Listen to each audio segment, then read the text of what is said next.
Siz fikir verirsiniz, qadınlar ən çox özlərini toyda daha rahat hiss edirlər. Niyə? İstədiyi paltarı toyda giyə bilirlər.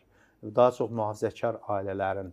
Çünki yalnız toyda cəmiyyət içinə çıxırlar. Cəmiyyət içinə çıxırlar. Bu toy onlar üçün bir tapıntıdır, bir var. Digər, məsələn, qadınlar təbii ki, başqa deyək ki, ölkələrə, kafeyə gedirsə, bu başqa.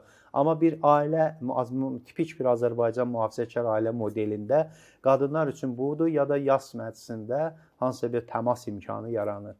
Və bu sosiallaşma genişlənməlidir. Sosiallaşma kitabxanaya yayılmalıdır, sosiallaşma restorana yayılmalıdır. Məsələn, Azərbaycanın bir neçə yerləri var. Məsələn, mən çox bəyəndim.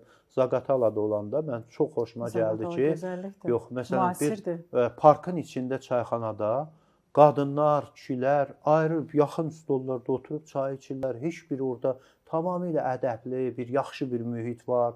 Xoşuma gəldi. Amma elə rayonlarımız var ki, ora çayxanaya qadın girə bilər. Gəlin Naxçıvana qayıdaq. Çünki Naxçıvanda da Naxçıvanın özündə də girəm, amma indi yox. İndi əvvəl var. İndi kafe, indi modern kafelər var, ailəvi restoranlar var. Bəyənir, əlbəttə hər bir yerdə qadınların, ailələrin rahatlıqla otura biləcəyi mühit yaratmaq lazım. Bunun heç bir ziyanı yoxdur. Yəni Naxçıvandakı islahatlar sizin ürəyinizcədir. Mən Naxçıvandakı indiki durum çox xoşuma gəlir. Yəni gedəndə də ailəmlə elə gedib, hansısa bir yerdə rahat oturub çay içə bilirəm, çörək yeyə bilirəm, kafedə filanda və bu adiləşib. Məsələn, əvvəllər bir çayxanada ancaq otura bilər, deyək ki, kişilər otura bilərdi. Bilirsiniz, əslində əxlaqsızlıq deyilən bir amil qapalı cəmiyyətlərdə daha çox qabarır. Açıq cəmiyyətlərdə insan saxtakar olmur. İnsan daha səmimi, dürüst və yaşamaq istədiyi formada özünü realizə edə bilir.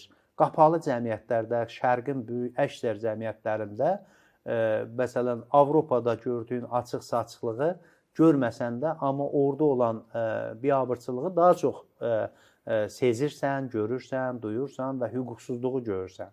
Ona görə də nə qədər insanlara səmimi özünü realizə eləmə və rahat davranma imkanı verirsənsə, insan saxtakar olmur. İnsan daha çox öz təbiətinə uyğun dürüstlüyünü, yaşamını ortaya qoya bilir.